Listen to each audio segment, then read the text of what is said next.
What's up, guys? Tuki here, back again, the typical intro, but why would you change the intro when it's just so damn good?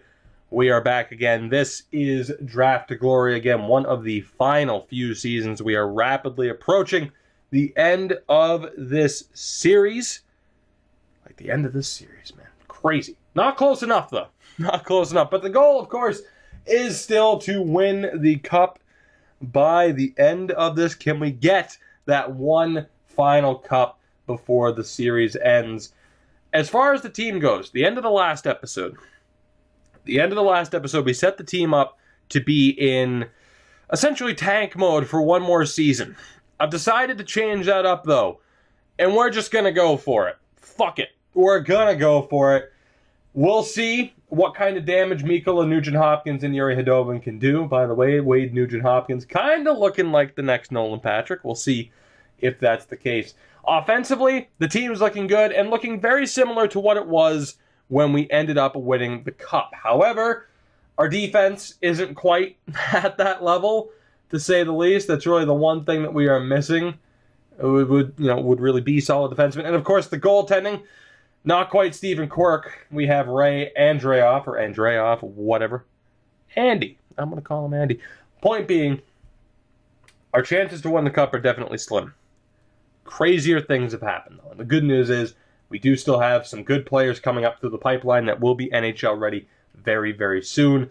Defensively, our hopes really lie with Tikkanen and Harvey Gray. How soon can they improve? It's going to be close. It's going to be close. I do believe we have 3 years left, maybe 4, including this one. I think it's 3.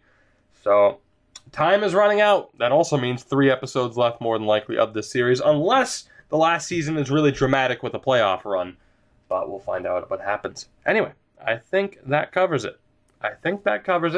Let's get into this. Injuries are still off, I do believe. So the goal right now is to just sim ahead and see what happens. We will sim ahead and see what happens. And I'm being told, of course, this is live on Twitch. For those watching on YouTube, after the fact, I still love you. Being told we have 4 seasons left. Math. It's simple, but not for me. Anyway, Russian defense for a week. That works. Oh, boy. I still very much doubt our ability to win a cup. Knowing that we have 4 years left helps. But I think it would be an even bigger accomplishment than winning the cup in this series to begin with, would be to win a 3rd cup after our core retires. I think that would be an even bigger accomplishment. But it's so unlikely. So much more unlikely than winning the cup in the first place would be winning it at this stage in the series. But we will find out. And my hope, of course, by going for it at this stage, is that we don't end up, missing out on great prospects at the top of the draft. My hope is that we're going to be able to trade to get to that point. But, shit. I don't know, man. I don't know. It's nerve-wracking. It is, despite the fact that we are so far into this series. It is definitely concerning. But, again, man, we'll just have to wait and see what happens. We will have to wait and see what happens. And this is the fun part, where I get to ramble like an absolute madman, because there's no injuries. The only time I ever do anything is when we have to change the scouting. So, it's just a matter of trying to kill time until we get to the postseason. We'll see if we can do just that. But I do have to wonder if going for it this year, and shit, I meant to hit down, but no. I do have to wonder if going for it this year is going to be a mistake. We'll find out. Like I said, if we can trade up for whoever we have to get, it's perfect. But if we miss out on an elite defenseman in the next draft or two, particularly the next one, here's the thing. When I need a specific player, I don't get them. I.e., the Sweden series. When I don't need a specific player or a good player in general, we get them. Rebuilding Hockey Town, for example. So, I don't know what to expect with this series. Again, we have had some tremendous luck in the past, of course, getting Yuri Khudobin in the first place, as I will continue to bring up because it was such a great moment.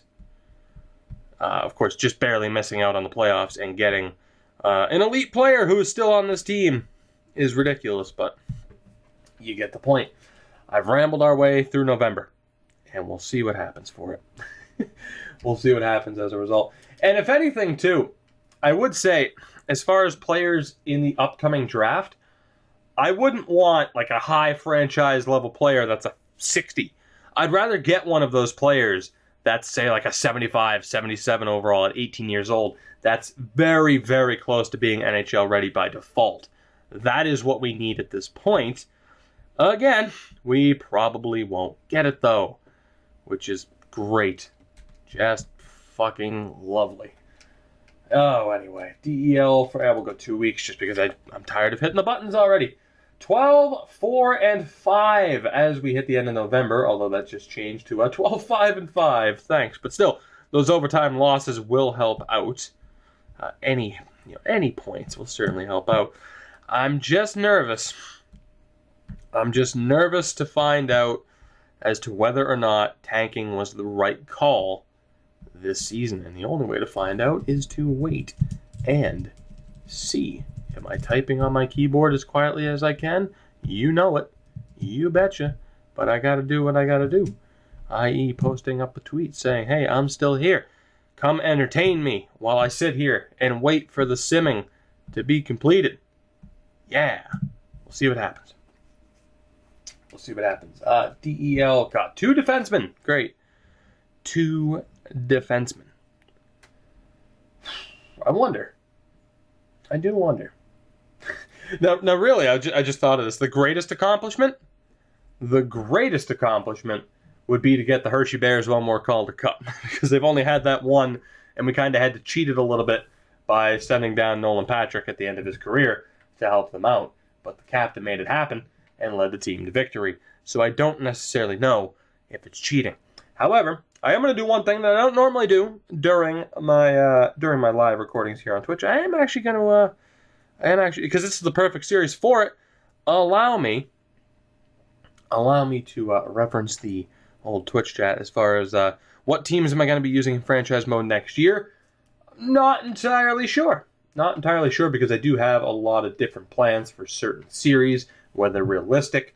Nation United will probably return. Draft to Glory will probably return, potentially among other series. You know, I'm always trying to think of new ideas that could make things a little bit more interesting. So I'm not entirely sure. And will I be doing anything with the expansion option? And I've said this before quite a few times, but don't worry, I don't mind answering again.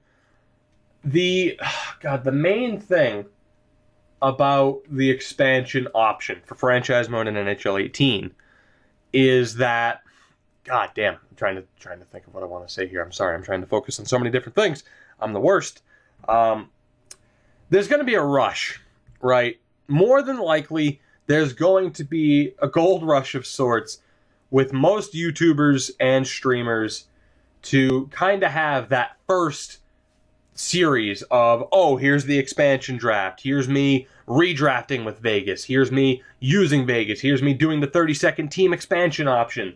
Like, you would assume that that's going to be the popular thing to do, unless you have a lot of people who have the same mindset as I do, where you just assume that's going to be the popular thing, so you don't necessarily plan on doing it because everybody else is going to be doing it. So that's what I'm trying to decide.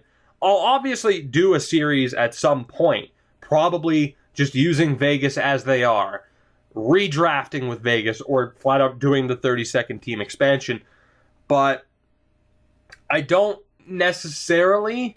It's tough because I don't want my series to just get lost in the shuffle when everybody else is doing it. But also, it's going to be the popular thing. It's probably going to be the most sought-out thing. And people are going to be wanting to see franchise modes with that new mode. So that is my dilemma at the moment. But I am leaning towards not doing anything with the 3 expansion options from the start. Because I'd like to think that if I let everybody else do it first and they get it out of the way while I continue to do my own thing and provide an alternative with franchise mode series, a different look, a different, having the series play out differently, a different look, sum that up perfectly. I'm just repeating myself at this point. I'd like to think that when I eventually do that series, say, everybody rushes to do it in September, but I hold off until January or, December or whatever.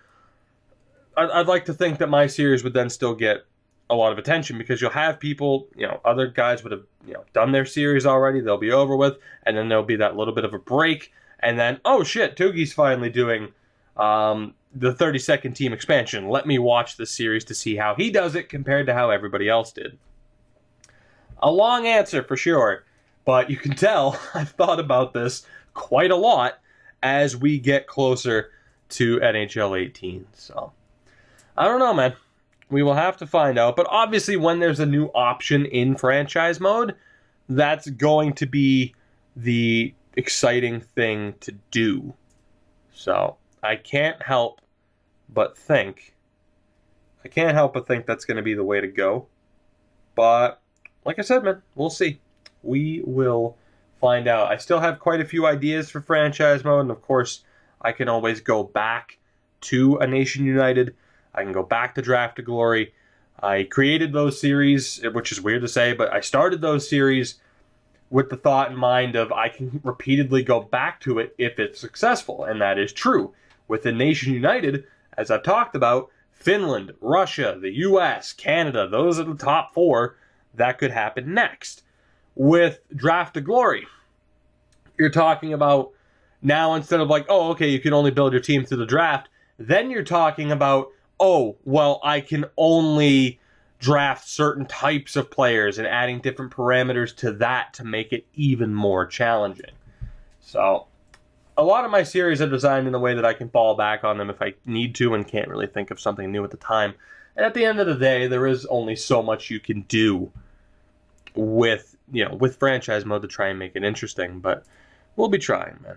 Well, we'll be trying. Like I said, I'm constantly thinking of different ideas. Will I do the option of 32 teams when you're in the middle of a different franchise? If I'm in like year 5 of Draft to Glory, will you make a 32nd team and protect your own players? I don't know if you can do that. I don't know if you could do that. But anyway, I think I made my point kind of clear. And my thought on what to do and my thoughts on what to do and what I plan on doing towards the start of NHL 18. Again, I'm not going to completely spoil everything, but for those in the know, it is kind of obvious what I'm thinking of doing to counterbalance everybody else doing the expansion franchise modes, and I think it'll work out fairly well. I think the plan I have in place right now for how to handle the launch of NHL 18 when everybody else is probably planning on, going a certain way. But my thought process really is, everyone's going in a straight line with expansion. I'm thinking of taking the long way home, going off to the side, eventually ending up in the same point of having done an expansion. But, yeah, I don't know, man. I don't know. It's tough. It is tough because I've talked about it. I want NHL 18. I want the launch of NHL 18 to be really big for both the YouTube and the Twitch channel. And, I've done really well on YouTube, I feel. I think 5K subscribers, more at this point, is a fair amount for someone who's been doing this for under 2 years. Not the fastest somebody would have gotten attention, for sure. But I'm happy with it. And then you factor in the you factor in what we've done on Twitch so far in just over a month, being almost to 2,500 followers. You factor in, and I could be wrong here when it comes to Twitch, but we're over 7,000 views at this point, and the start of the NHL 18 beta, I don't believe anybody else got the viewership numbers that I did.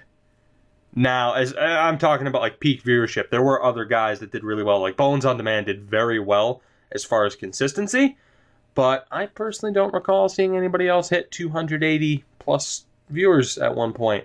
So I'm proud of that for doing this for under a month. But yeah, you get my point. I'm always thinking about what to do moving forward. And all that started because it was talked about, what am I planning on doing for NHL 18? So there you go. The good news is we have made it. The playoffs have arrived. And not only have the Caps made the playoffs, the Hershey Bears are clearly going to make the playoffs. How do you like that? So let's take a look. And I guarantee, if I look down, why is our goaltending a 90? Hold on here. Why is our goaltending a 90? Are you kidding me? We started with an 82 overall goalie. I should have paid attention during the regular season. Holy shit. And I guarantee down at the AHL level that we are going to start having, or that we are going to have players down in Hershey that will be ready to be called up. And I probably should have taken a look at the trade deadline, but we'll find out. At the very beginning of this episode, I called Wade Nugent-Hopkins potentially the next coming of Nolan Patrick. 96 points, 54 goals. Holy shit. Oh my god, what a beast. And offensively, his stats aren't the best I've ever seen. What an absolute monster. Mikkola on the top line with 83 points, and Yuri Hedobin, the old man of the team, with 81 points. Unbelievable performance from that top line. In fairness, on the second line, Junior Harvey, who's been around for quite a while at this point, 76 points. 76 points, man. That is insane. That's a career high.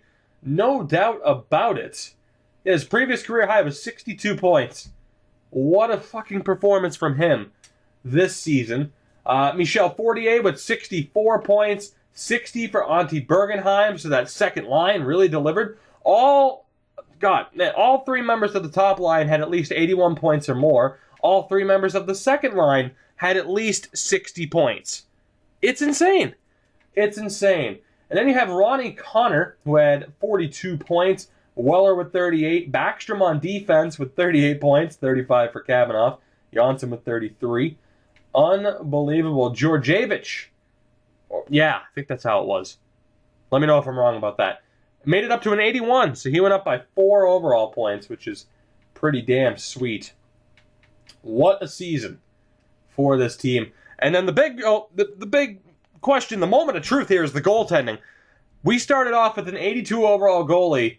Andreoff made it up to an 85. Morozov is an 81. How that factors into like an 87 or whatever the hell it is, I have no idea. But 70 games for Ray Andreoff, a .912 save percentage. Not great, but we still made it to the playoffs, no problem.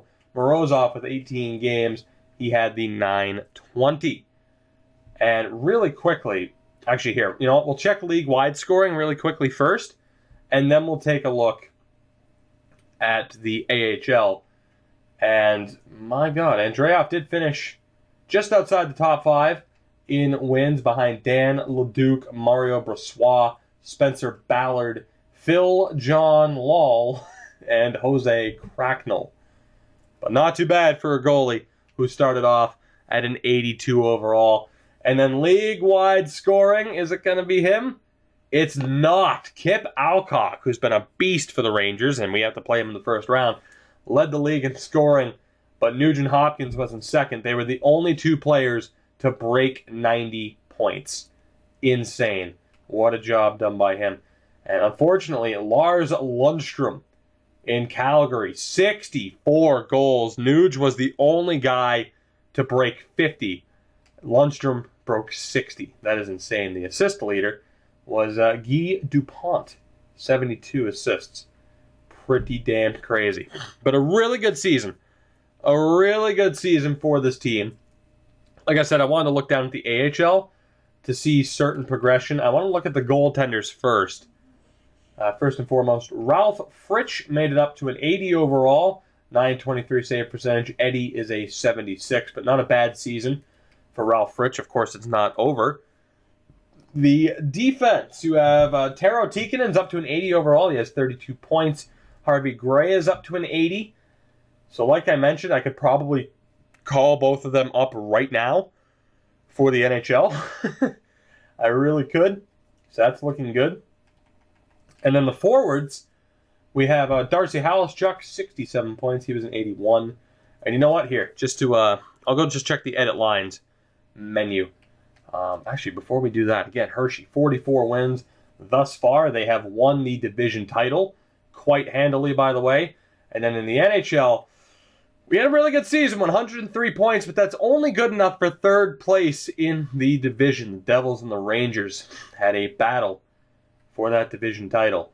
But we had a good year, and we will play the Rangers in the first round. We did finish, though, 5th in the NHL. I had a feeling that we might have a good season. I didn't expect this. I did not expect to finish 5th in the NHL with what we started with.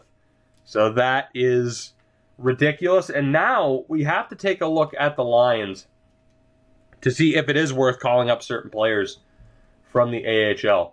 Which, speaking of which, let's check that first. So you do have Carpenter at an 80, Haluschuk an 81, Nolan went up to an 82. So that's not too bad. And then the defense is the big thing. And like I said, we had to really depend on Gray and Tikkanen. Both improved tremendously this season. Now, I wouldn't necessarily... I mean, you could argue calling up Nolan, Haluschuk, or Fucale, but I think the NHL forward lineup is good. The defense, though, is the big question. And honestly, it's not looking bad. The only greens were Binneral and Backstrom. Not anymore. Kavanaugh and LeBlanc, both 80s. Georgievich is up to an 81, and then Warner still a little bit behind at a 77. However, we could call up Tikkanen and Gray, although they both might drop down to a 79. So maybe it... that's tough. They both might be dropped. They'd still be better than Warner. How did Warner do this year, though? That's my question. How did he do? He was a plus player. 6 points, he was a plus 5. So, no doubt that calling up Tikkanen or Harvey Gray would probably be the better way to go. Gray's looking good defensively. He's not the best skater, though. Neither is Taro Tikkanen, for that matter, but he's not bad defensively. He's actually listed as a depth defenseman. Let me check out Warner really quick. Not the best defender, but he is a really good skater. It's still... yeah, it would probably be worth sending him down for one of them. Now, Gray is... He's only 2 points better in defensive awareness. So, it's tough. I'd probably go with Taro Tikkanen, though. Just because he's the most likely to improve. But Gray is the best defensive guy despite being an offensive defenseman. So, figure that one out. But I'm liking what I'm seeing from this team. And there is a very, very strong chance of things going well for us. Now, we could get swept in the first round. But the fact that we finished 5th in the league is very promising.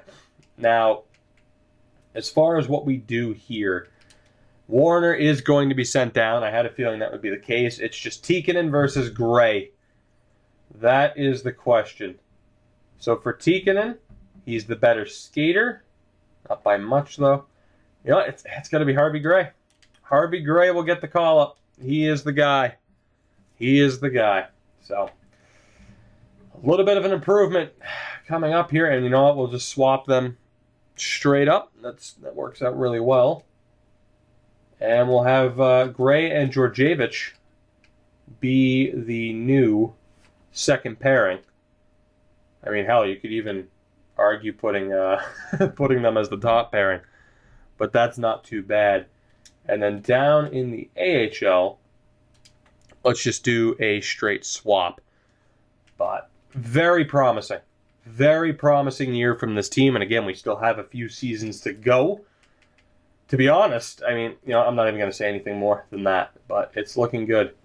It's looking good. Morozov will stay. We're good to go. We're good to go. Let's do this. Let's do this. Time to go back to the playoffs. What will happen, though, is the question. 46 wins for these Capitals. Now it's time to start the playoffs. Now, admittedly, we will go into the sim here. I'm not going to go over the top like I typically do when it's, oh, here's the episode. Let's just sim this round of the playoffs. We got to get through the draft in this episode, after all. So, first period of game 1 is an interesting start. 2 goals for Skewin, but Yuri Hudobin with 2 goals of his own, 13 seconds apart. Yuri Hudobin, what a beast.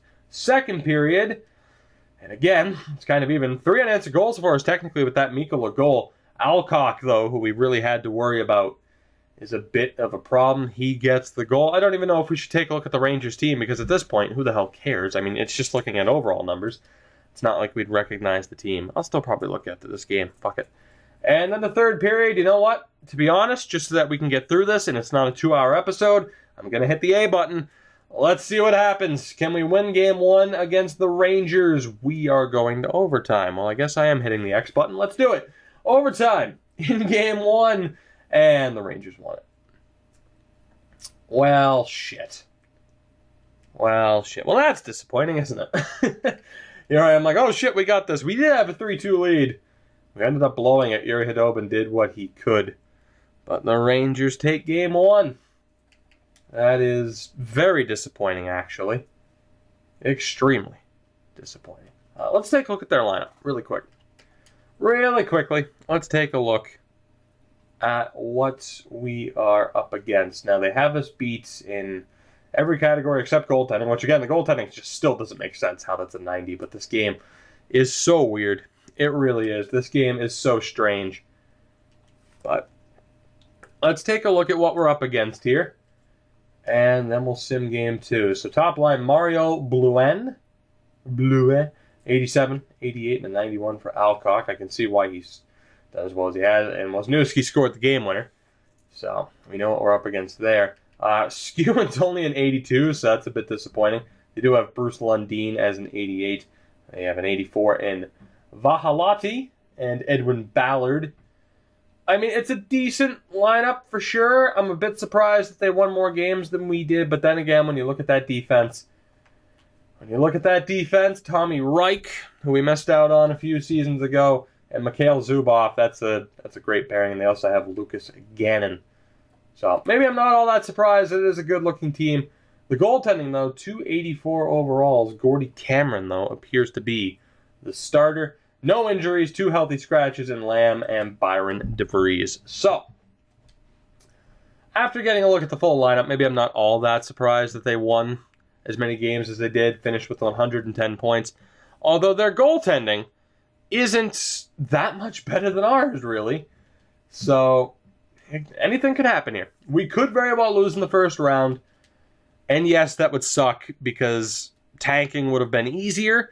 We would have ended up more than likely with the top 5 pick. But you never know, man. You never know. That's all I can say. So game 2, first period. Not a good start. Again, 2 goals given up in the first period. Reich and Bleuet. Weller does get a goal back. Second period, can we come close to tying it up? We can come close to tying it up, but we didn't. Alcock scores again. 48 brings us back to within 1. So it's a 3-2 lead for the Rangers. Let's sim the third period. Let's see what happens. And we're going to overtime again.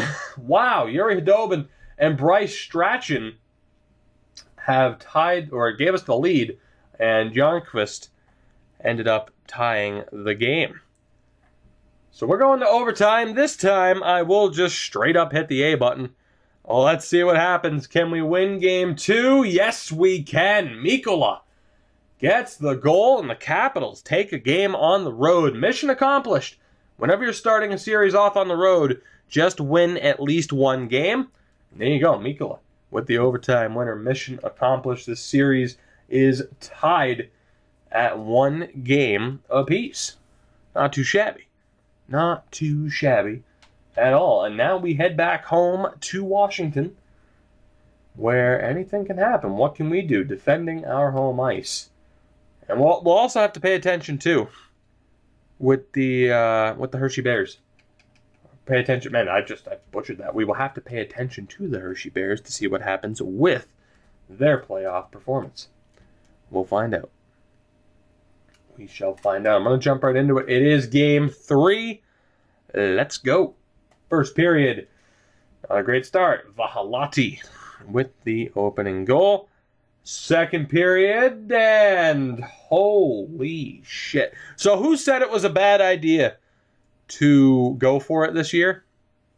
I mean, it might be, but maybe not.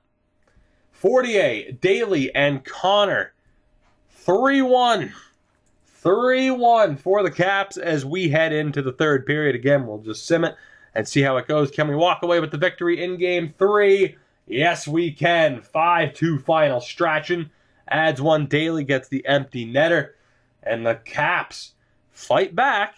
And we have a 2-1 series lead on the New York Rangers. Len Daly and Bryce Strachan on the fourth line. 3-point night for both of them. Andreoff with 25 saves. And again, we have a series lead, which to me makes it worth it. The fact that we've been able to get to the playoffs and at the very least have a lead in a series at some point, that makes it worth it to me. Oh, God. It's so hot in here. I'm trying to fight off the sneeze. It is.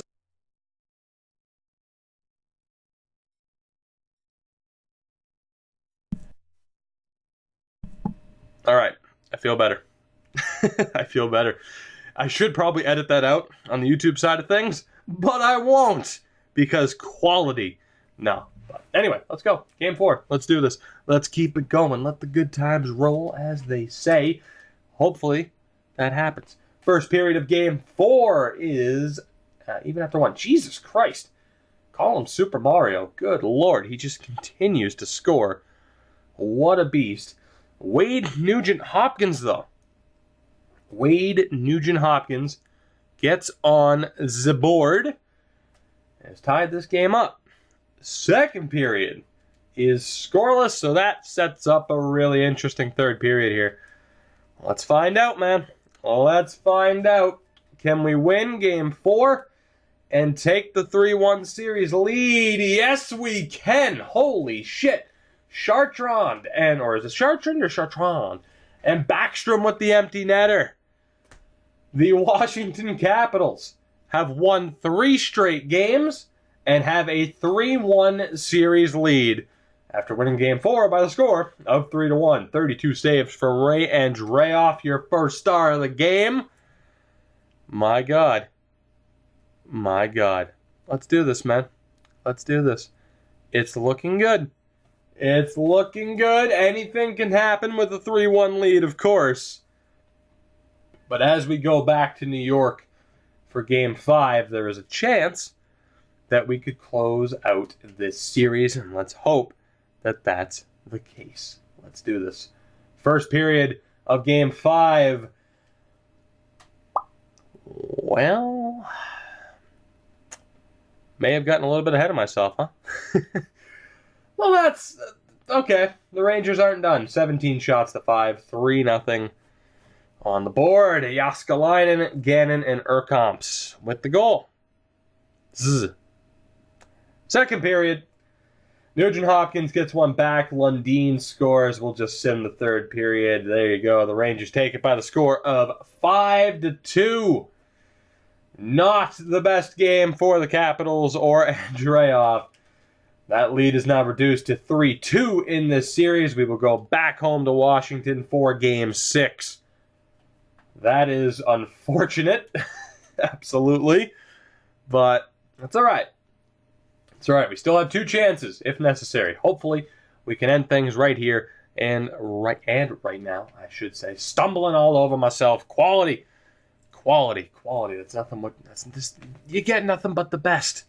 Whether it's with the video on YouTube after the fact, with the live stream. Nothing but the best. Anyway, first period of Game 6. That's, speaking of nothing but the best. Bergenheim and then Mikalo with 2 goals, 9 seconds apart. What are the odds? What are the odds? Holy hell. 3 goals in the first period of Game 5 for the Rangers. Now 3 goals in the first period of Game 6. 13 shots to 9, but a 3-0 lead for the Caps after the opening 20. Second period, can we hold on to it? It is still a 3-goal lead. Yuri Hedobin made it 4. Wilson gets a goal back. It's 4-1 as we sim the third period and win the game. We seal our spot in the second round as the Washington Capitals eliminate the New York Rangers in 6 games. Ray Andreoff, what a bounce-back performance. That top line, Yuri Khudobin and Mikkola, deliver. And the Washington Capitals are off to round 2. How do you like that?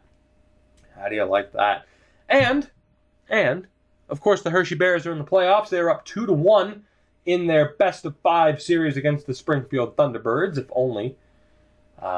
only we could end it right here and right now, please, because I don't like them. Hooray! There we go. Fuck you, Springfield. Both teams moving on to the second round. I talked about how unlikely it was for the Hershey Bears to ever get close to the Calder Cup in general. Let alone to have the Hershey Bears make it back to the postseason at this stage of the series, and they made it past the first round. Things are looking pretty damn good for this organization at the moment, but that said, unfortunately, we have to take on the New York Rangers, who again, or not the New York Rangers, I'm sorry, the New Jersey Devils. Of course, we just beat the Rangers. What I was going to say is that they were tied with the Rangers in points, 110, but they had that extra win. So, not an easy road for us, to say the least. As we will play the Devils in the second round. We'll be doing that right here and right now. I'm not going to make any lineup changes, but I do want to take a look at their lineup. And take a swig of water because I'm out of Arnold Palmer. So let's take a look at what we are up against here. We actually have the better offense. They have us beaten defense and goaltending. Her goaltending went down a point. Funny how that works. But let's see. What are we up against in the form of the New Jersey Devils in round 2? Interesting. Top line, Chris Holmes, Gilbert Domfus, and Vitaly Volchenkov, who has just been dominating with the Devils for years now. Like, he has been an incredible point producer for this team. There you go. I figured I'd look at his stats. There you go. 80 points, 92 points as a career high. Like, he is an absolute monster for them and is probably going to give us trouble. Although, in fairness, we did just come up against Kip Alcock, and we shut him down pretty damn well. The second line, 78 overall, Harvey Appleby. Interesting. Don Jeffrey and Dave Darling. I love that name. Dave Darling. That's some damn good alliteration. They are an interesting second line, to say the least. Jeffrey probably belongs there. Appleby and Darling will probably prove me wrong. The question is, of course, do they have any injuries? Or is this just flat out their lineup? We'll find out. Third line of 85 overall, Patrick Spacek with Mario Huet and Orlando Byrne. That's another really good name. And Tyrone McAmmond is with Thomas Julkinen and Daniel Ferland. On defense, it's actually... Oh, shit. Okay, so it's looking all right, but there's obviously one name that really sticks out here. Petri Matanainen? That's a lot of A's and T's and letters. He's with Tommy Wesley. That is much easier to pronounce. Second pairing is Brandon Lashoff with Nolan Kostopoulos. The third pairing, though, is the interesting one. You have Kimmo Wirtanen with Eric Peacock, a former player of ours who we got rid of to allow younger players to get more ice time. Now, as you can see, he's still not that bad of a defenseman. I mean, the defensive awareness leaves a bit to be desired. But, again, we gave him up, as we did. There were a couple of times throughout this series where we just let go of our defensemen and allowed younger players to get time. And he was a beneficiary of that when we did that first kind of defensive purge. And now we'll see if he can gain revenge over his replacements. The goaltender is Zach Prince, 87 overall. He had a .952 save percentage in the first round. Lars Hedin is the backup. And they actually don't have any injured players. That's just flat out their lineup. Healthy scratchers, Lance Fallon, Ron Pittis, and Toni Nikolainen. Or Niilakainen, who cares? And that's right. By the way, injuries are turned off. I always tend to forget, especially when you see a lineup like that. It's like, oh, they must be injured. No, injuries are off. So that's just flat out their lineup, as shocking as that is.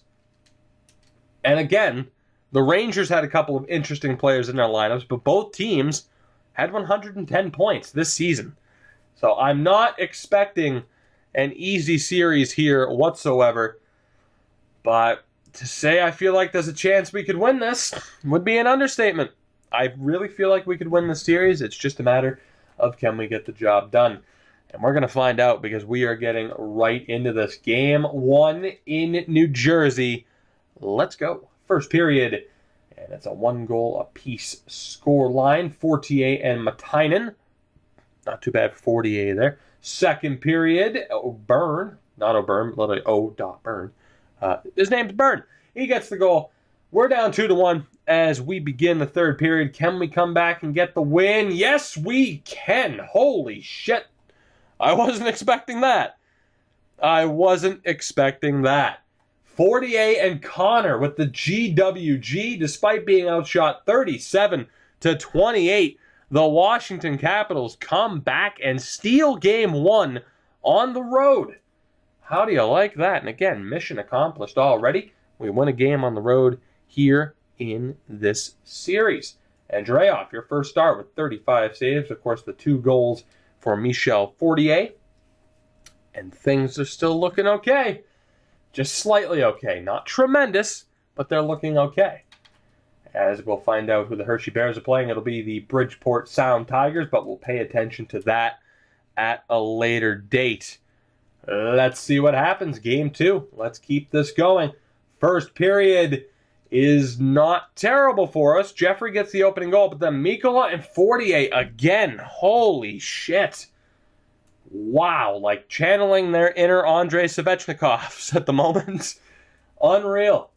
Unreal performances from those two so far this postseason. We'll see if they can keep it up. Again, that is only the first period, so we can't get too excited. Second period, though, can we keep it up? We still have the 1-goal lead.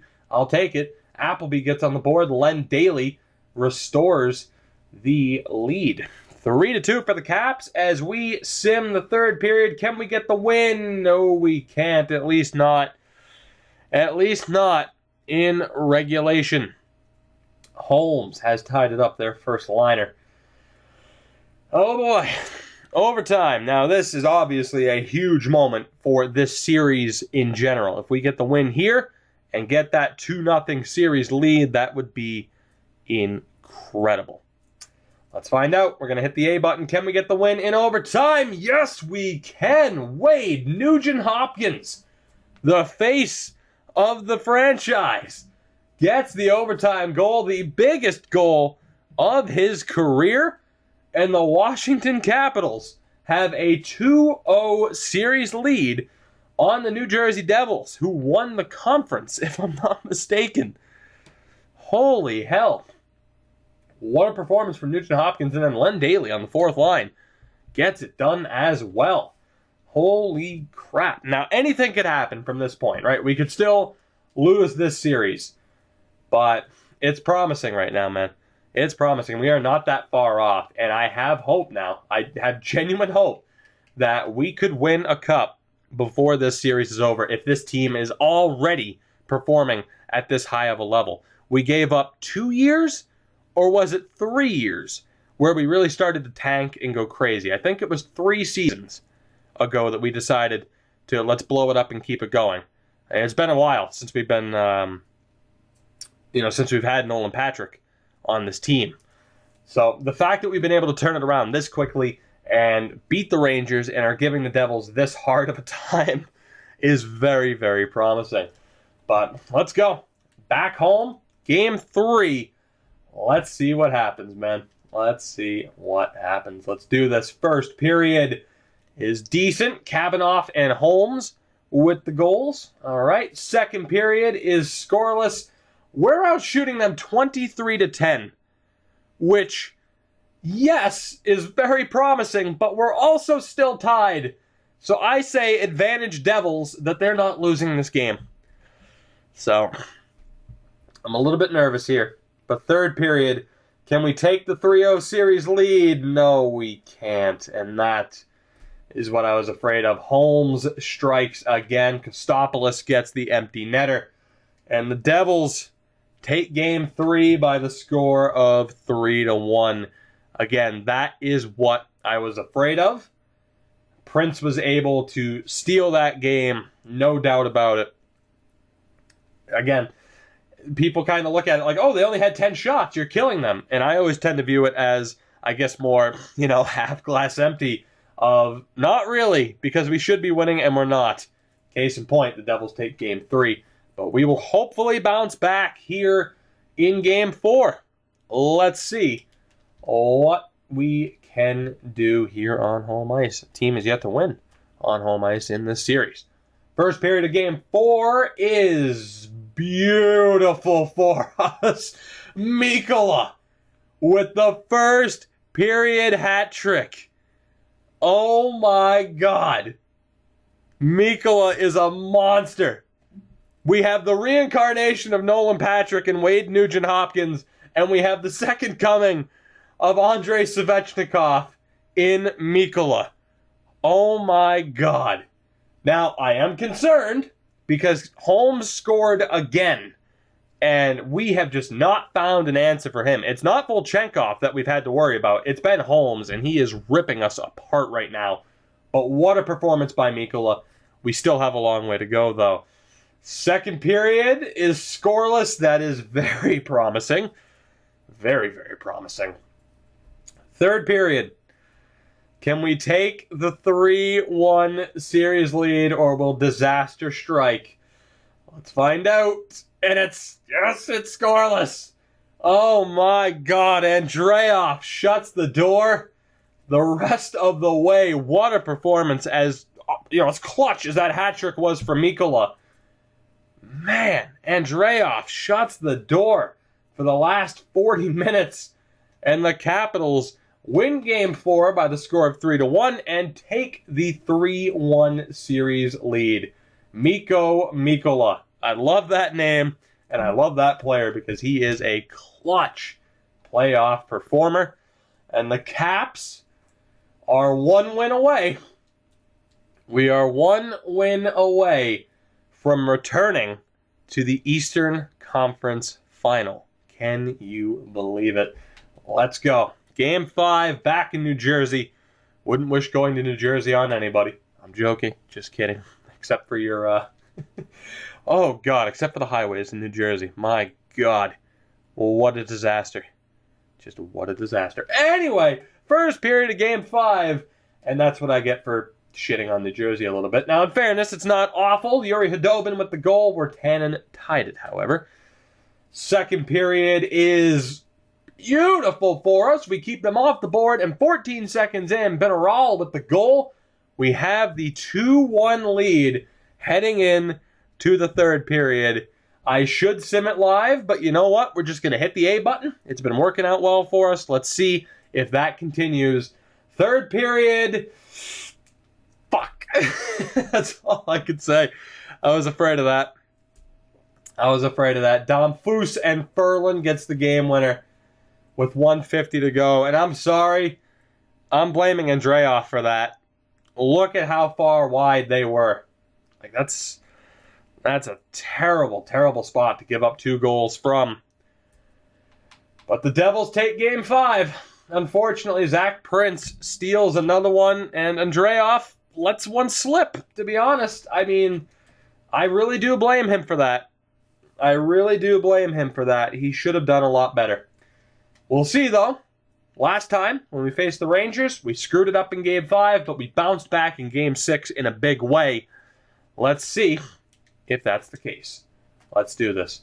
First period of Game 6 is, again, 1 goal for each team. Georgievich and Volchenkov with the goals, and that's not good. We need to end this series before Volchenkov gets his offense going. Second period, fucking Holmes again. We can't stop that top line, and we are in a lot of trouble. We're in a lot of trouble here. 20 minutes away. Can we find a way to win this game, or will we be going back to New Jersey for Game 7?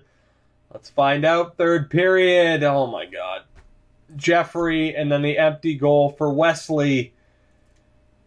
And the New Jersey Devils come back from 3-1 down. Zach Prince, your first star yet again. The Devils have forced Game 7. 2 opportunities lost. And now we go to Game 7. Man. That's harsh. That is harsh. A 3-1 series lead has evaporated now. I do want to take a look at what they've done offensively, particularly Holmes. I want to see what he's done so far. Chris Holmes, 89 overall, 8 goals, 3 assists. Oh my God. Don Foose also on the top line, and then Volchenkov's just been the setup man. We have really struggled shutting down that top line. I mean, our top line, in fairness, has been just as good. Mikkola has been even better. What a monster he's been. But we are on the verge of blowing a 3-1 series lead and being eliminated in the second round. And I will actually go take a look at our Lions, because at this point, I mean, it's desperation. We're 1 win away. Both series in the East have gone to Game 7. Ottawa and the Islanders are going to be playing, if not tonight, tomorrow. We will figure that out. But, oh man, as far as the Lions go, I mean, I think I'm just going to leave everything the same, mainly because of player roles. That's exactly what I'm going to do. The team should be good enough. Wow, Binnerall is a top 4 defenseman. Holy shit. That is pretty damn crazy. Let's see. I mean, really, the team's doing all right. I am going to drop Georgievich and Gray down, though, because Gray has dropped to a 79, or hasn't rebounded up to an 80, unfortunately. And then you have Andreoff, 921 save percentage. He's the guy. No question about it. He is the guy. We'll see if he can get it done. And by the way, for the Hershey Bears, I actually want to make sure that they have the best lines possible. So I will bump up Moreau. And that looks fine. And then on defense, you know what? We'll do that. There we go. So we'll change that up just a little bit to make sure that they have the best lines possible, because we might have to really start paying attention to the Hershey Bears, unfortunately, because our season could end right here, which obviously would be extremely disappointing. We had a 3-1 series lead on the Devils. Game 7 on the road. Can we avoid disaster? Or will this season end in... Oh, will this season end in a very, very poor way? Let's find out. First period of Game 7 is scoreless, 11 shots to 10. Pretty much even. Second period, and it's a goal apiece. Huey and Wade Nugent-Hopkins. Third period, and we're going to sim it live. Let's go. Game 7, second round, and an early power play goal for Chris Holmes. God damn it, we just can't shut him down. Come on now, halfway through the third, Darling scores again. And the Washington Capitals choked. We had a 3-1 series lead. Now here's the thing. Is it promising, right? Is it promising? Yes.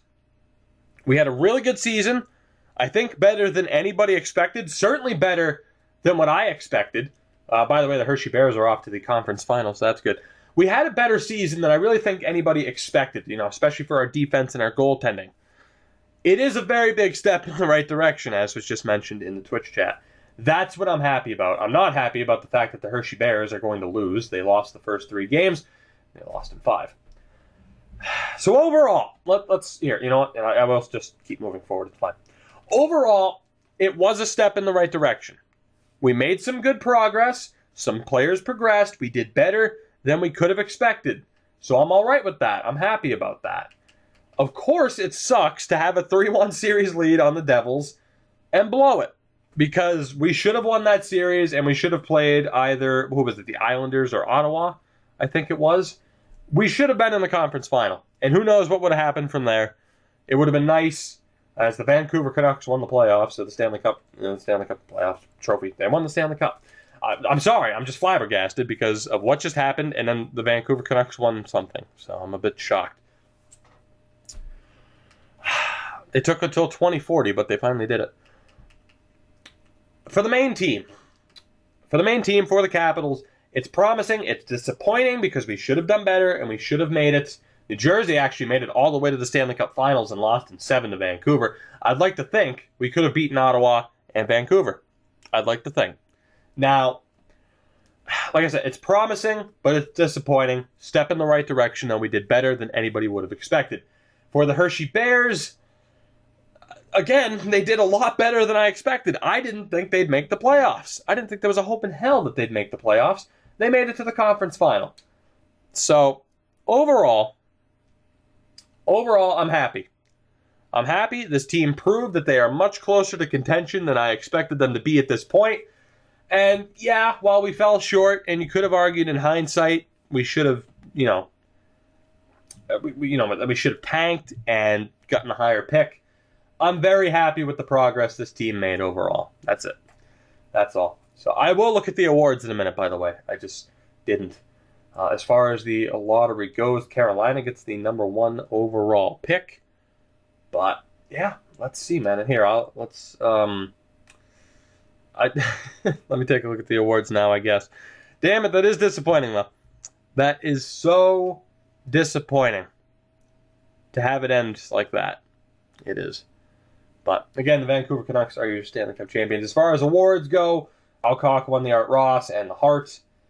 Anybody else that we would notice is the question. And the answer is no, aside from Alcock and Lundstrom. But Lundstrom's the Ovechkin of this era. So, I'm not all that surprised. And then down in the AHL, any Hershey players take home any hardware? Please? Maybe? No? Alright, well, that's unfortunate. That is unfortunate. So let's do this. To the draft. And we will figure this out. We'll view the retired players. Oh my fucking god.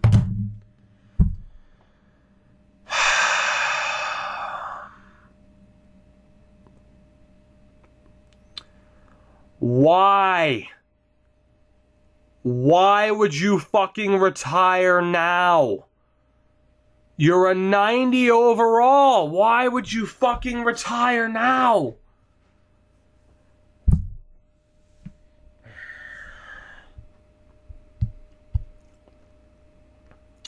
Well, that's it.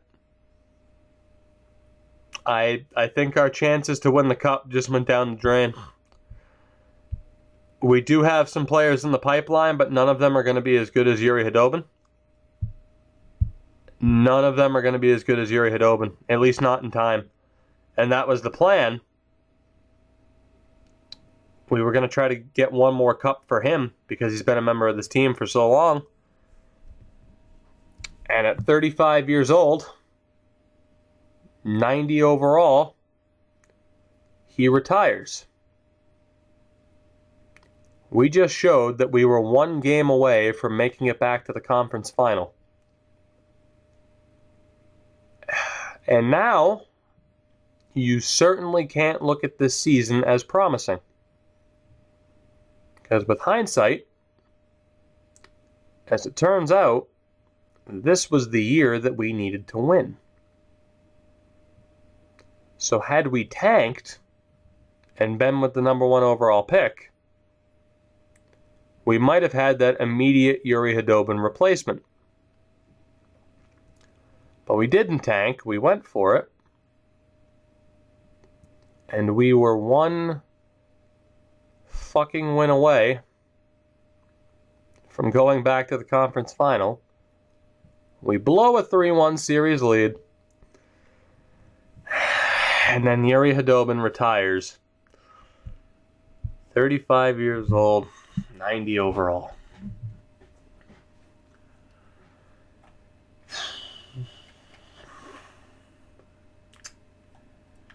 You know, that's it's a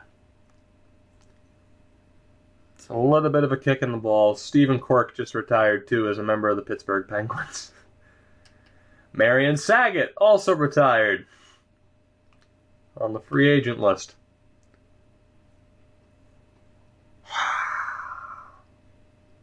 He finished with 1,077 career points. Oh, man. Wow, Ken James just retired, too. Well, we made the right choice to trade Ken James. Wow, holy shit. Kim Weeding retired, too. Jesus Christ. Like the faces of this franchise. Hadobin, James, Weeding, Quirk. They all just retired in the same year. But nothing is devastating as having a player who is still a 90 overall retire.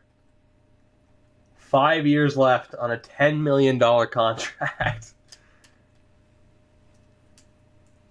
Oh my God. It's like you just look at what he's, 60, like a guaranteed 60-point guy. He just had the best season of his career. At least in recent memory. And now we have to rely on Mikkola. Now we have to rely on Mikkola and Nugent Hopkins to get the job done. But that is so fucking harsh.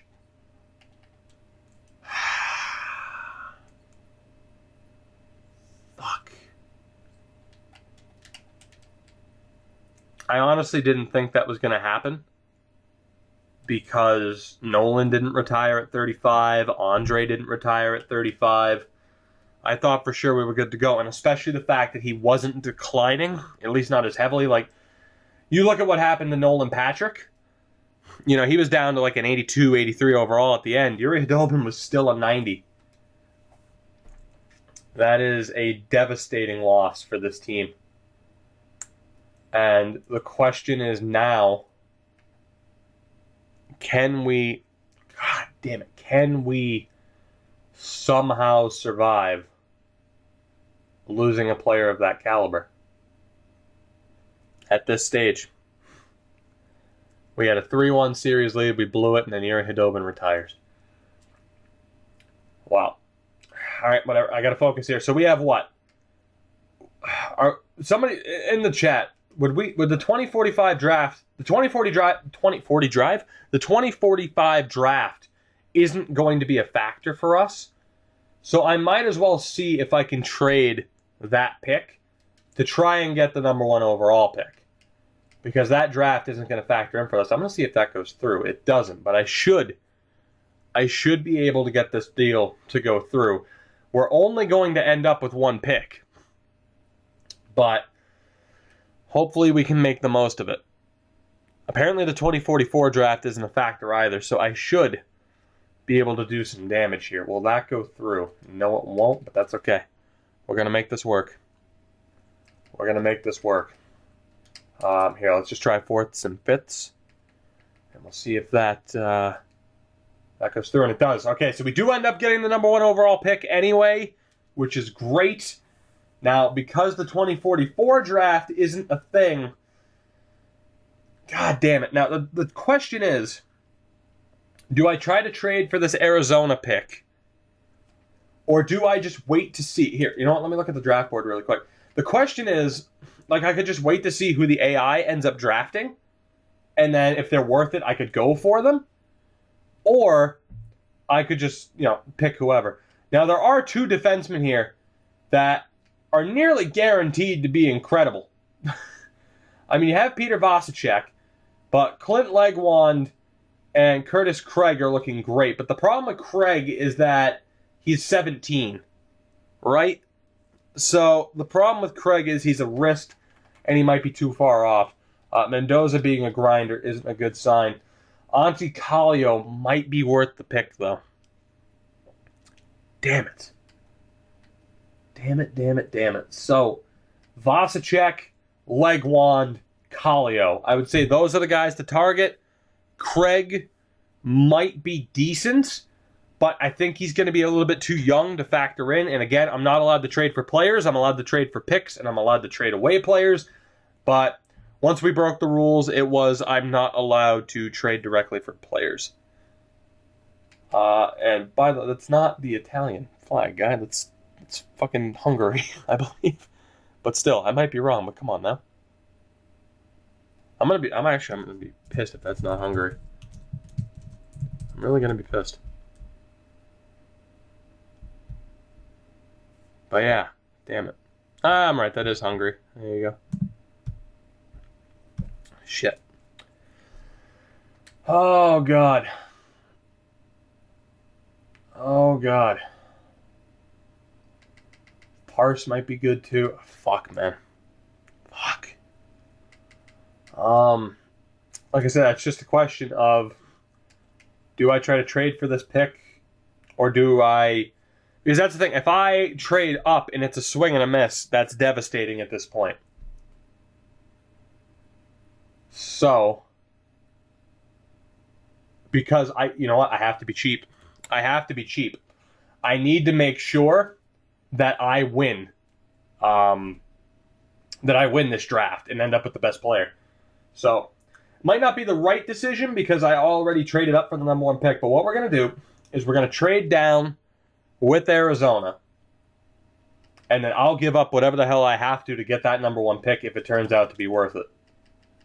So we will figure this out. We'll see if that goes through. It doesn't. How about just the 5th and the 6th?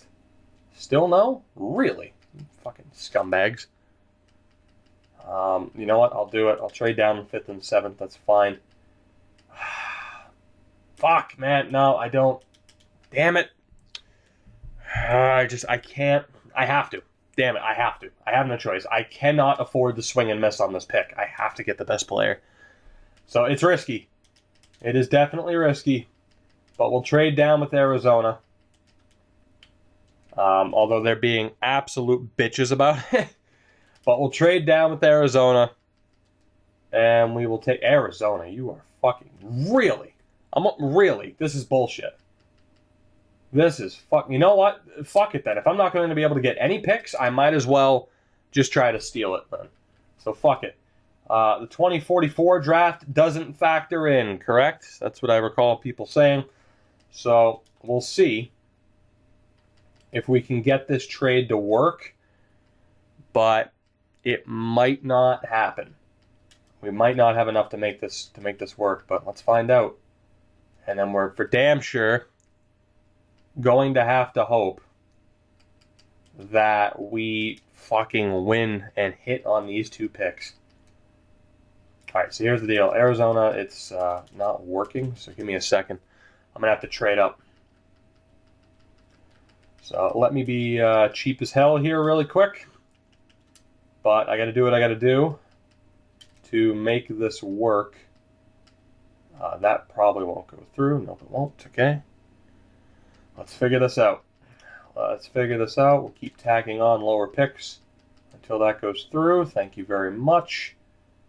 And then we'll work that to be a 3rd round pick, or maybe even a 2nd. Wait, now they don't want to trade the pick. Are you fucking... Didn't they just... Am I mistaken in saying that they wanted to trade the pick, but now they don't? Didn't they want to trade it? I'll go talk to Pittsburgh instead. But did they not want to trade that pick and now magically they don't? Because we shifted some picks 8 years from now? Like, is that not bullshit or what? Or am I just mistaken and losing my mind here? The fuck, man. Alright. Again, let's just see if we can get this to work. Pittsburgh, if you could cooperate, that would be great. That would be great. 4th rounder. Will that go through? Probably not. The value's still a bit too far off. I'm gonna have to do a lot more moving here to get this to work. Yep. All right. So Pittsburgh. God damn it. Here, how about your actually here, you know what? We won't even go for your second. We'll go for the Islanders' second. Let's see what I can do to make that work. So I'll actually give up that second, a third. Here, let's try to be a little bit cheap. Will that go through? Yeah, actually, that was way more one-sided than I meant it to be, but that's okay. And then we have their first that we'll get. 2044. We'll just tack these on for the hell of it. And then we'll go with the second round pick. We'll just start using these second round picks. Got no choice. Got no choice. And then we absolutely have to make the most of these two picks. Unless Arizona gets like the steal of the draft, in which case I'll try to acquire him. Hopefully a 5th and a 7th will go through here. Not like those are going to factor in heavily. But let's see, will that work? No, how about just the 5th? God damn it, Pittsburgh. Shit. 6th and a 7th. Let's go with that. That should go through. You motherfuckers. Just the 7th? Thank you. God damn it. Okay. So we still have the number 1 overall pick to make. It's a risky move. I'm going to let the AI pick for me because, fuck, it's a shot in the dark. So whatever. We'll let the game pick for me. And it actually took Kallio, medium elite sniper. All right. I'm okay with that because we're still going to end up with at least one of those two defensemen, but let's hope the game didn't fuck me here. Please have Kallio be amazing. I'm all right with that, but he is a 60 at 18 years old. So, I mean, he would be the Yuri Hudobin replacement. The good thing is we can put him on Hershey next year, so maybe he'll be decent. But obviously, when you're talking, here's the thing though: if we have to trade, like we'll see who Arizona takes here, and then if he's like a 75 overall, we'll just trade. It'll be fine. They took Mendoza. They didn't take one of the two defensemen. So let's take a look at Mendoza. We're still in a really good spot here. Famous last words. Mendoza is a 59. Okay, so we really dodged a bullet there. So now the question is, what do we do? We have to take a defenseman. I mean, it's 3 defensemen. So is it Vasicek, Legwand, or Craig? Vasicek is 18. Legwand is 18. Craig is 17. So it comes down to Vasicek and Legwand. That's who it comes down to. Shit. Minnesota, do you want to trade your pick? Because you could really help me here. They don't. Bastards. Winnipeg? Do you want to, or do we? We have to. We have to choose one. We have to choose one. We have no option. Fuck. It's Vasicek or Legwand. I won't take Craig. He's 17. You know he's going to be really low overall. It's going to have to be Legwand, I think.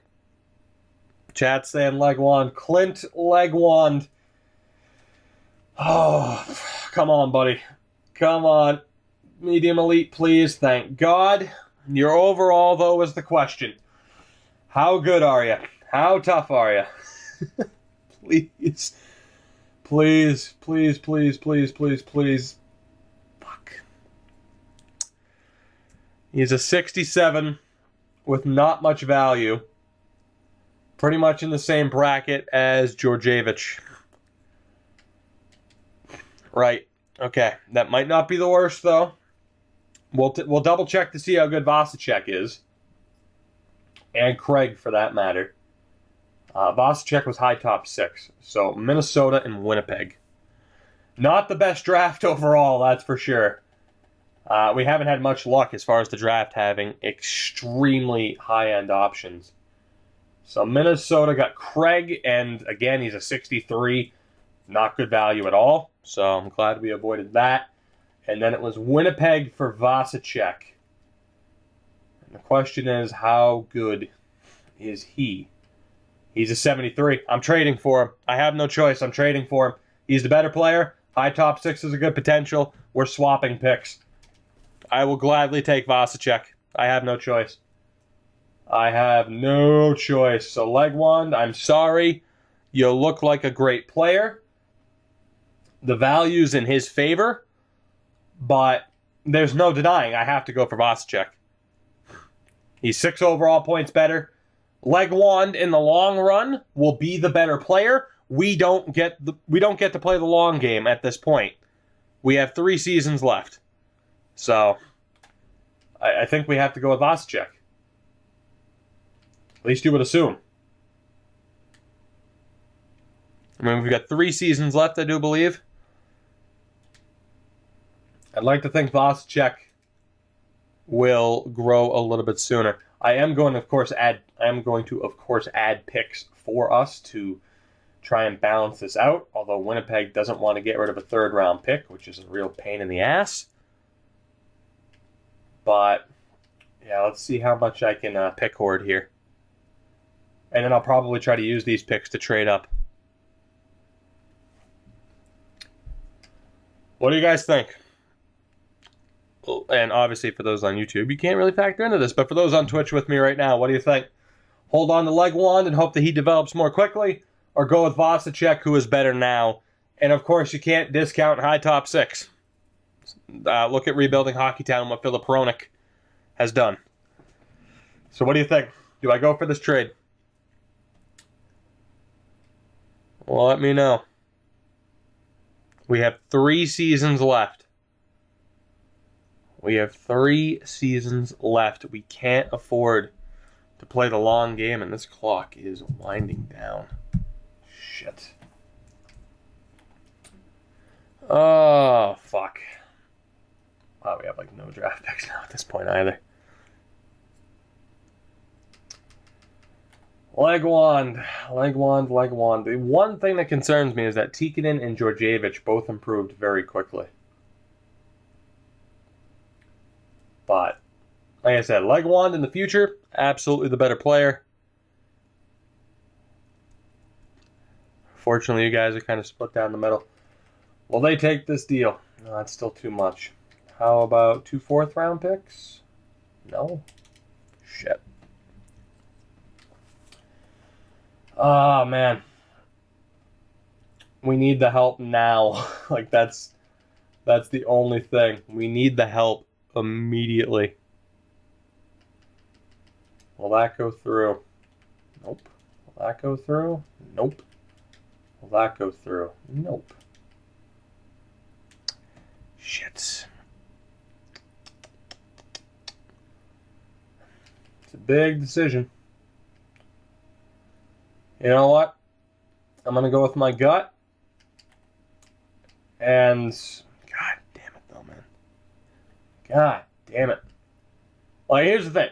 I know Legwand's the better player. It's just, will he develop more quickly? And that's not a certainty. Not a certainty.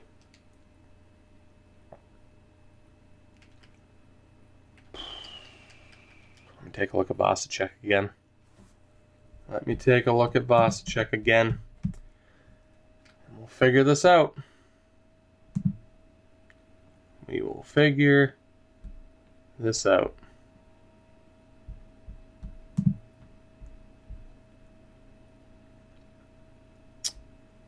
Fuck.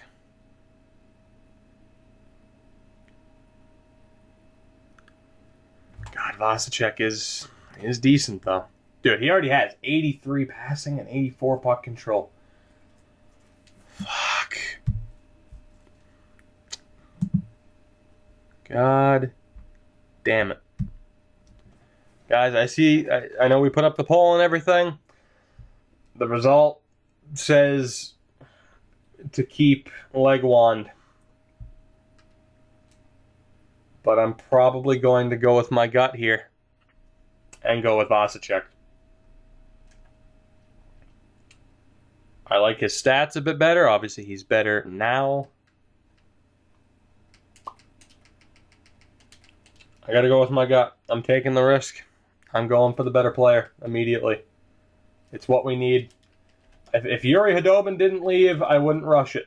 But Like, our window is up now. But here's the deal. It's not looking like I'm going to be able to get picks back, and the values do appear to be a bit even. For fuck's sake. Would it be dead even? Here. I'm going to hit the A button.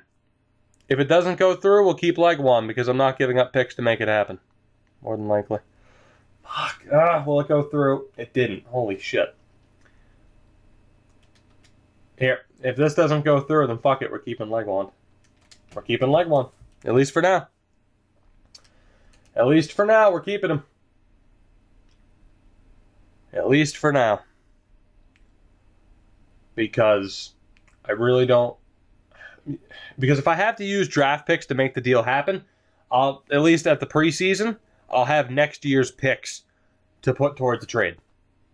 So, we do get 2 good players. It's just whether or not Vasicek is the better option. Which I don't know for sure if he is. We'll find out. I think those are our only 2 picks of this draft. No, we have a pick in the 7th. Okay, well, fuck it. Can we get anybody half decent? Decent backup and a decent guy? He's probably going to be low top 9. Dan Olsen. Is that a Jochen Heisch? That's Jurgen Heisch. Right. I'll take the goalie. Just because draft pick wise, he'll be the better option. Yeah, low fringe. He'll still probably have more value. Heisch wouldn't have been too bad to pick, actually. I want to see the player we passed up on. Can somebody draft him already, please? Olsen, can somebody draft him? Please, don't make this difficult. I just want to know what I missed out on. Low top 9. Okay, that's what I thought. Fuck. Well, this episode certainly took a couple of interesting turns. Like, some very interesting twists and turns. We make the playoffs. We blow a 3-1 lead. We lose Yuri Khudobin to retirement. We end up making some trades. Or, mainly for picks. And just the future of this team is up in the air. The question is, what kind of progression will we see over the offseason? Which, who the fuck knows? And the reason why I am going to stop this episode here, the reason why I am going to see this episode, or the reason why I am going to stop this episode here, is because I am going to have to put a lot of thought into building this team, because as you can see, we have $64 million in cap space. So I am going to have to play it pretty damn safe through free agency, making sure that we have the right people. I'm probably going to have to make a bunch of trades, stuff like that. The fact that an 82 overall defenseman is looking for $7 million is hilarious, but I am going to give it to him. Just because, again, we have $64 million in cap space. But the big question is, what do we do? I will allow myself to trade for that defenseman. But Legwand is the really big question mark right now. And whether or not he can progress. And then again, Kallio is a ways away. So we didn't exactly get that help that we needed. And you can argue we are a worse team now than we are before the draft. And it's not even arguing. It's fact. We have lost Yuri Khudobin to retirement. And the future of this team is very much in doubt. Whether or not we can get back to the postseason and have as good of a showing as we did this year. Whether or not people can, try like hell to fill in, rise to the occasion, and try like hell to replace the offensive production that we got from Yuri Khudobin. It's crazy, man. It's crazy. And of course, we will take a look to at some point at the beginning of the next episode, once we get to the preseason, as to whether or not certain players will progress. That's the big question. And really quickly here, let me look at defensemen. I will at least finish the re-sign phase here. Because why not? And here, we will try to sign pretty much everybody, although that could get me into a little bit of trouble. Just a little bit, but at least everyone's an RFA at this point, so it shouldn't be that bad. Yeah, we have no UFAs at this point. So let's just try to fucking sign everybody. It doesn't matter what money total they're asking for, what number they're asking for, because again, we have so much goddamn cap space. I just hope that we have the roster spots to sign everybody. And then we'll look to trade people away for picks and all that happy horse shit. Damn it. It really does suck that if Yuri Khudobin had to retire, that there wasn't that one truly great player in that draft that we could have snagged with that first overall pick. So, tremendously disappointing. But I was so optimistic at one point, not too long ago, 15 minutes ago. So optimistic. Now, not quite. Not quite. But we have the team figured out. Fuck. You know what? Screw it. Whatever. This is going to be a marathon. I don't care. I don't care. I need to know how good that defenseman on Winnipeg ends up being. I need to know. And then whether or not we trade for him will be the decision from there. As far as who to sign, how much cap space? How much cap space do we have? 19 mil. Okay. So I can sign anybody, really. It doesn't even have to be a defenseman. I just have to sign somebody for like $12 million. That way I have leverage to do whatever I want with the team and not have to worry about the cap.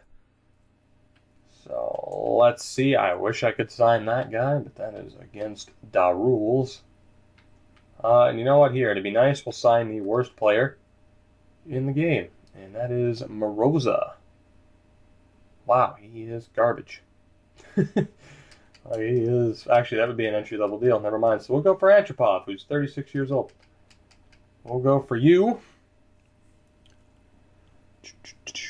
Damn it. Oh, I wish this was like FIFA, where you could hit the Y button and just change the numerals wherever the hell you wanted to change them to. But no. We gotta be a fucking pain in the ass about it with all this goddamn scrolling and everything. That should be good. 12.3 mil for a 61 overall player. That's good, right? That's good. That's a fair deal. No problems, right? So he'll accept. Let's get... And again, we'll only go to the start of free agency. Or not the free agency. We'll go to the start of the next season. And then I will just take a look at what that defenseman is. As far as changes we have to make to the roster and all that shit, I'll do it next time because this episode's already been long enough. Thanks to the playoffs. But yeah, we will figure it out from there. We will figure it out. Shit. Oh my god. Oh man, I can't believe Khudobin retired. Like, that is so heartbreaking. So goddamn heartbreaking to have him retire at this point. Like, when Nolan Patrick retired, expected it. I just flat out didn't expect him to retire. Yeah, 35 years old, there's always a chance. But still, 90 overall. 90 goddamn overall, and he still retires. Absolutely brutal. Man. Alright, come on. Get to the start of the preseason. Please, I need to find that defenseman on Winnipeg. See if I'm trading for him. Oh, God. That water did not want to cooperate. So, let's do this. Winnipeg. How good is Vasicek? He's a 75. He already went up 2 points. How good is our defenseman? Both defensemen already went up 2 points. So that is where I will leave this episode, because I want to hear from everybody. Not just those joining me live on Twitch, although I do appreciate you. But I want to hear from those in the comments as well on the YouTube side of things. What do we do? What do we do? Do we go after Vasicek? Or do we keep our defenseman and just hope that he develops in time? Because it's a big decision. Because this team is worse off than we were before. But I don't know, man. I don't know. I just want to see what people think. And as far as any player progression, we have actually had some here. Just let me show off what we're looking at here as far as what the team is going to look like. Daly's actually going to be sent down more than likely. Boss, Daly, and Burrows in 81. Actually, it would be only one of these guys can stay. It'd probably be Chartrand. So we'll send down those two. And yeah, that's what the team's looking like at this point. We just have to decide out of all of these 80 overall guys who would stay and who would be sent down, which is an interesting question on its own. So I want to hear from everybody. So let me know what you think as far as questions of what to do with the team. I mean, the AHL is fine for the moment, goaltending wise. I mean, our goaltending in general is looking good. On defense, somebody has to be sent down or traded between Kavanaugh, Tikkanen, LeBlanc, and Gray. Essentially, it's LeBlanc or Kavanaugh who gets sent down / traded. And I imagine people will say Kavanaugh because he's actually a depth defenseman, whereas LeBlanc is top 6. And then the forwards are pretty much set. They're pretty much set with Fortier shaping up to be the new guy on the top line. Maybe Junior Harvey. He did have a pretty good season as well. So we do have a couple of decisions to make. I look forward to hearing people's feedback. We are, again, rapidly approaching the end of Draft to Glory, and unfortunately, we will have to move on without one Yuri Hadobin. So I hope you guys did enjoy. For those of you who have hung around on Twitch, continue to do so. We are not done yet, but for those of you watching on YouTube after the fact, I do thank you. You know what you have to do to support the video and support the channel, so feel free to do whatever, and I will see you guys in the next episode of Draft to Glory.